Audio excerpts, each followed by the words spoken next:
Bienvenue à tous et à toutes, l'invité du jour, c'est maintenant. Aujourd'hui, nous nous penchons sur une initiative capitale pour l'avenir du Gabon, le Programme national de recherche, culture et développement durable. Nous avons l'honneur de recevoir deux figures clés de ce programme, Monsieur Alphonse Dinga, directeur de l'Institut de recherche en sciences humaines, et le professeur Fabrice Foulmba, responsable communication du programme. Ils sont avec nous pour nous éclairer sur le récent atelier de lancement de ce programme essentiel. Soyez les bienvenus, messieurs, sur ce plateau. Merci. C'est un plaisir de vous recevoir. Alors, premièrement, je me tourne vers vous, Monsieur Dinga. En tant que directeur de l'Institut de recherche en sciences humaines, quelle est la vision globale de ce programme et pourquoi est-il si crucial pour le Gabon aujourd'hui? Bien, merci. La particularité de ce programme, qui est donc intitulé ainsi, Culture et développement durable du Gabon, c'est un programme qui a pour ambition, effectivement, de faire le tour d'horizon du patrimoine, d'un côté donc naturel, matériel, et le patrimoine immatériel. Vous voyez, donc une autre particularité de ce programme, c'est que le côté matériel ne pose pas trop de problème. L'UNESCO a déjà beaucoup travaillé un peu dans ce sens. Mais par contre, le pan immatériel, c'est-à-dire que tout ce qui embrasse nos cultures, nos traditions, etc., alors ça reste encore un domaine pratiquement inexploré et presque inconnu. D'où ce programme, justement. Exactement, d'où ce programme. Très bien. Alors, Monsieur Foulmba, vous êtes le responsable communication du programme. Pourriez-vous nous expliquer en quoi la culture est un pilier essentiel du développement durable au Gabon? Merci pour l'invite. Alors la culture, comme pilier essentiel du développement durable au Gabon, part tout simplement du fait qu'à l'intérieur de notre culture, on dispose d'un certain nombre de savoirs, un certain nombre de pratiques qui ont pendant des millénaires permis au Gabon de préserver son environnement, de préserver son vivre ensemble et ses interactions avec la faune, avec la nature, etc., sans qu'il n'y ait d'enjeu, sans qu'il n'y ait de dérapage majeur. Et on a pu constater aujourd'hui que l'élaboration de nos politiques publiques ne prennent pas suffisamment en compte, politiques publiques dans l'optique du développement durable, ne prennent pas suffisamment en compte ces savoirs endogènes qui font partie de notre culture et dans lesquels plusieurs d'entre nous, plusieurs peuples se reconnaissent. Et le programme, justement, consiste à retirer cette ingénierie culturelle qui existe dans nos savoirs, dans nos connaissances, au niveau immatériel, mais aussi au niveau matériel, afin de voir quels sont les plus pertinents et qui peuvent être essentiels à l'implémentation d'une politique de développement durable. Très bien. Alors, Monsieur Dinga, l'événement majeur de cette semaine, c'est justement cet atelier de lancement qui aura lieu vendredi 27 juin 2025. Quel est l'objectif précis de cet atelier? Qu'espérez-vous accomplir concrètement lors de cette journée? Alors, vous voyez, ici, nous avons donc le programme. Et donc, la particularité de cet événement, l'événement du vendredi 27 juin 2025, c'est le lancement officiel des activités donc, de ce programme. C'est pour montrer donc, à la population gabonaise, pour montrer à tous les acteurs impliqués dans ce programme, leur faire comprendre que bon, maintenant il y a un programme qui est là sur la culture. Eh bien, les travaux de ce programme vont commencer à partir donc de cet atelier de lancement qui aura lieu le vendredi 27. Donc le but de l'atelier c'est ça, c'est juste pour annoncer le lancement des activités du programme. Sans dévoiler tous les détails, est-ce que vous pouvez nous donner un aperçu des temps forts de cet atelier? Y aura-t-il des présentations, des panels de discussion ou des moments dédiés aux échanges? Oui, alors les travaux vont démarrer donc à 8 h. À 8 h, ce sera donc la phase de l'accueil des participants et de nos invités. Il y aura donc un premier discours de circonstances qui sera fait par le directeur de l'IRCH. Oui, après ce discours, il y aura un deuxième, le discours de bienvenue qui sera donc lu par le commissaire général du CNRS, effectivement. Et après ce discours du commissaire général du CNRS, ce sera le discours d'ouverture véritable qui sera donc lu par le ministre de l'Enseignement supérieur et de la Recherche scientifique ou par son représentant. Tout dépendra donc du calendrier de monsieur le ministre. Après, il y aura une photo des familles. Et le véritable déroulé donc, des travaux, ça va commencer donc, à partir de 10 h. Là, on aura une première communication qui sera faite donc par un professeur, c'est précisément le professeur Joris Madébé, un directeur de recherche donc de l'IGE. Après, on va passer donc à la première partie. La première partie que nous avons intitulée donc ce panel sur la politique culturelle et développement durable. D'accord. Voilà. Et deuxième panel, ça va être recherche et questions culturelles. Après ces deux panels, il y aura une table ronde. Donc il va y avoir des panels, il y aura une table ronde, ce sera un ensemble de plusieurs choses. Oui. Très bien. Alors je vais me tourner vers vous, professeur Foulmba. Un programme national nécessite une adhésion forte. Comment comptez-vous communiquer et sensibiliser le grand public et les différentes communautés gabonaises aux objectifs et aux avancées du programme? Merci pour la question qui est une question fondamentale, celle de la communication. Il y a un pan dans le programme qui est un pan très essentiel, qui est celui de la communication, qui va être un soutien aux activités de recherche qui vont être menées un peu partout dans le Gabon. Alors, nous allons essentiellement d'abord procéder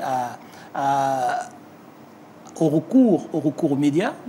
Les espaces que vous nous offrez présentement font partie des canaux que nous allons explorer, mais nous allons intensifier également en organisant des émissions télé beaucoup plus longues en termes de temps, mais aussi en communiquant avec les acteurs communautaires et bien évidemment en lançant des opérations de communication vis-à-vis des acteurs institutionnels qui sont notamment de l'administration territoriale et locale, puisque un certain nombre d'équipes opérationnelles vont être déployées sur le terrain et nous n'aurons de cesse de relayer les messages, les activités qui vont être menées et l'activité de communication phare va être l'organisation à échéance régulière des ateliers de restitution. Et comment le programme compte-t-il intégrer les connaissances et pratiques culturelles traditionnelles du Gabon dans ses recherches pour un développement durable réellement endogène? Il s'agit tout simplement pour le programme de mettre un accent en termes d'investigation sur les porteurs de projets, des porteurs de connaissances culturelles. Et donc d'interroger ces savoirs afin de voir, les interroger, les soumettre à la question scientifique et de voir comment techniquement, ces savoirs peuvent être implémentés dans une politique de développement durable, dans l'optique d'une aide à la décision. Il ne s'agit pas pour nous d'imposer, mais de mettre sur la table des décideurs un certain nombre de données relatives justement à la préservation de notre nature, la préservation de la faune, mais qui se reposent sur nos savoirs, c'est-à-dire des pratiques qui nous sont propres, que nous avons peut-être oublié, que nous semblons négliger, mais qui ont un impact fort, notamment les interdits. Il faut voir dans les interdits quelle est la portée, quelle est la symbolique qu'il y a autour de cela. Il y a aussi un certain nombre de contes. Dans un certain nombre de contes, il y a des messages symboliques, des messages qui sont décernés. Et il s'agit de voir tout ce savoir qui peut être rituel, culturel, qui peut être mystico-religieux et qui peut aussi être pratique.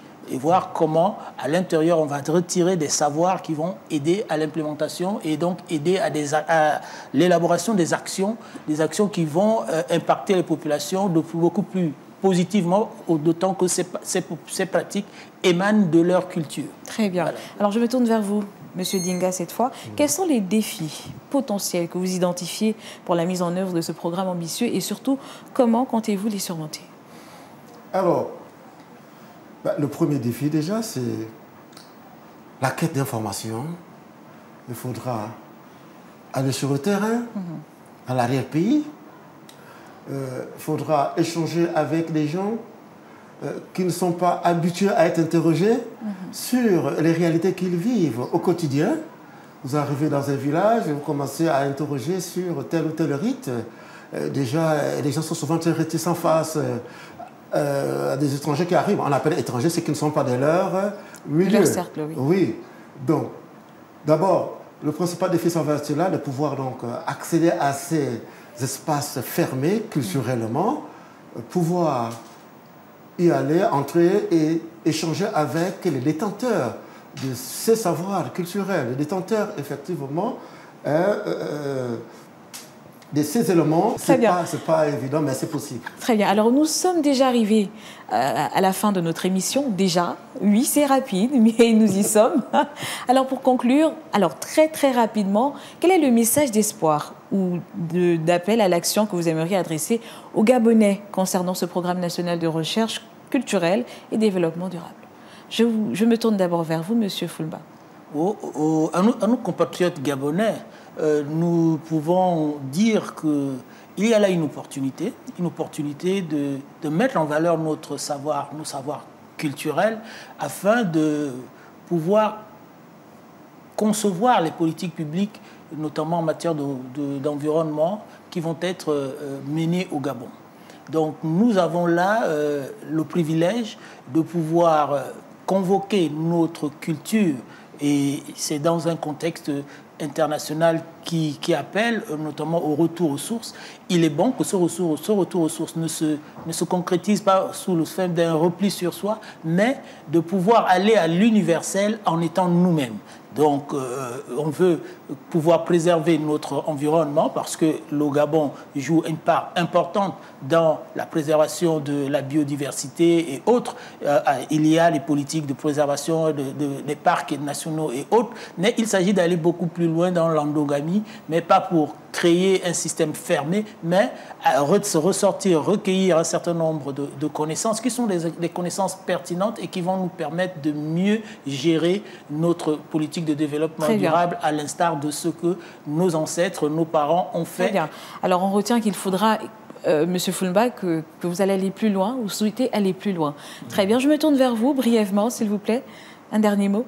Oui, la particularité effectivement de ce travail, c'est déjà, puisqu'on va commencer par faire un inventaire des acquis, rappeler déjà aux Gabonais que voilà ce que nous avons, ce que le grand public connaît, mais en dehors de ce que nous avons, c'est-à-dire ce que nous connaissons, ce que nous voyons, il existe encore d'autres choses, et beaucoup d'autres choses même, dont le grand public ignore l'existence. Et c'est justement essayer de ramener donc à la place publique tout ce qui est caché, tout ce qui est très loin. Effectivement, il y a des choses qu'on vit au quotidien, mais dont on n'a pas forcément et souvent connaissance. Voilà, c'est sur ces perspectives prometteuses que nous refermons cette émission. Un immense merci à nos invités, M. Alphonse Dinga, directeur de l'Institut de recherche en sciences humaines, et professeur Fabrice Foulba, qui lui est responsable communication du programme. Merci pour avoir partagé avec nous les enjeux et les ambitions de cet atelier de lancement du programme national de recherche culture et développement durable au Gabon, qui, je le rappelle, aura lieu ce vendredi 27 juin 2025. Alors, comme le disait si bien Léopold Sédar Senghor, la culture est au début et à la fin de tout développement. C'est avec une pensée qui résonne particulièrement aujourd'hui que je vous dis à très vite pour un nouveau numéro de l'invité du jour. En attendant, bonne suite de programme sur Gabon 24.